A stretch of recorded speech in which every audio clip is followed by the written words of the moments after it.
Olá, amados, tudo bem com vocês? Bom dia, boa tarde, boa noite. Vamos dar continuidade à nossa série sobre inveja. E hoje nós vamos ler em Provérbios 27:4, que diz assim: Cruel é o furor e impetuosa é a ira, mas quem pode resistir à inveja?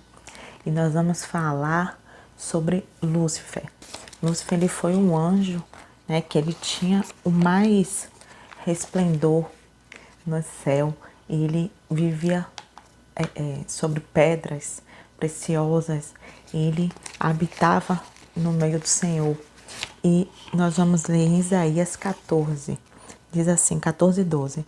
Veja como você caiu do céu, ó estrela da manhã, filho da alva.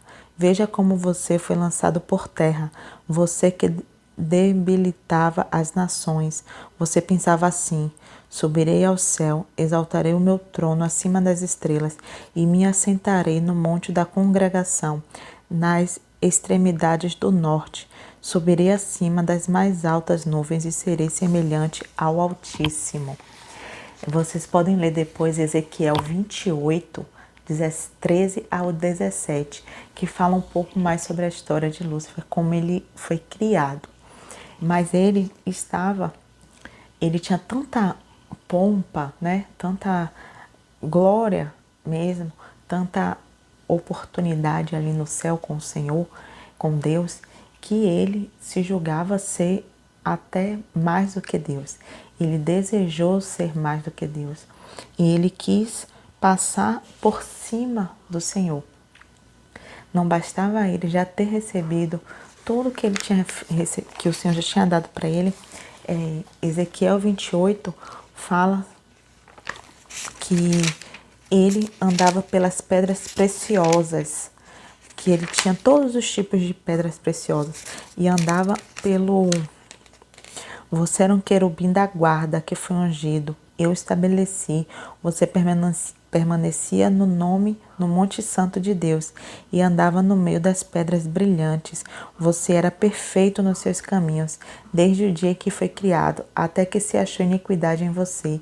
Na multidão do seu comércio você se encheu de violência e pecou. Por isso, ó querubim da guarda, eu profanei e lancei fora do monte de Deus.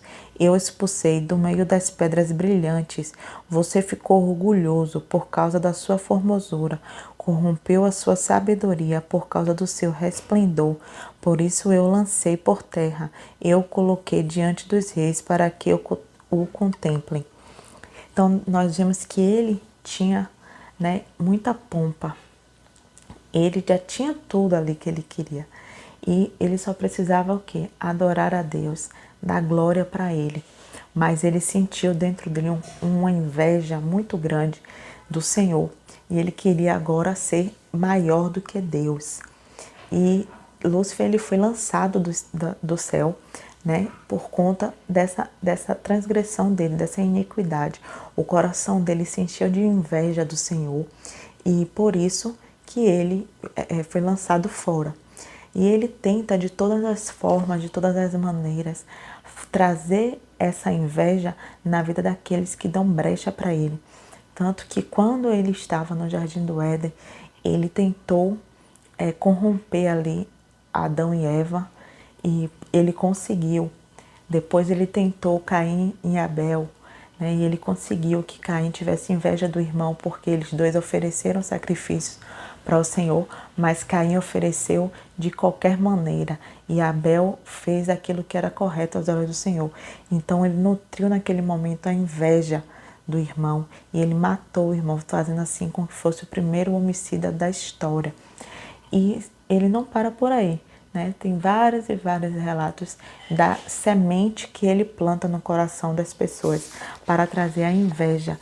Ou se ele mesmo esteve ali diante do Senhor, diante de Deus, ele tinha tudo ali ao entorno dele, mas ele queria além, ele queria mais, ele queria subir além das nuvens, ele queria estar além do Altíssimo. Então, nós vemos que Satanás ele tem toda uma artimanha para tentar enredar aqueles que estão desapercebidos, né? Se ele que tinha total liberdade para não pecar, né? para adorar ao Senhor por todas as benfeitorias que ele tinha. E ele ainda assim quis ser maior do que Deus. O que ele não pode fazer nos nossos corações, né? Conosco, com a vida daqueles que deliberadamente dá a oportunidade para ele plantar a semente da inveja, que é o tentar se comparar com o outro, ver que o outro tem mais do que nós temos e desejar ter aquilo que o outro tem e ainda não querer que o outro tenha, né? E é isso que a inveja causa. É você querer aquilo que o outro tem e desejar que, se você não puder ter, o outro também não tenha. E Lúcifer, ele desejou ser Deus, ou maior do que Deus. Ou seja, Deus teria que ser diminuindo para que ele crescesse. Então, que nós possamos estar sempre refletindo e colocando nosso coração diante de Deus e pedindo para Ele limpar o nosso coração, para trazer para nós a clareza, a luz, e damos glórias a Deus em tudo que vinha acontecer em nossa vida. Vamos falar com nosso Deus. Pai, nós te agradecemos, obrigada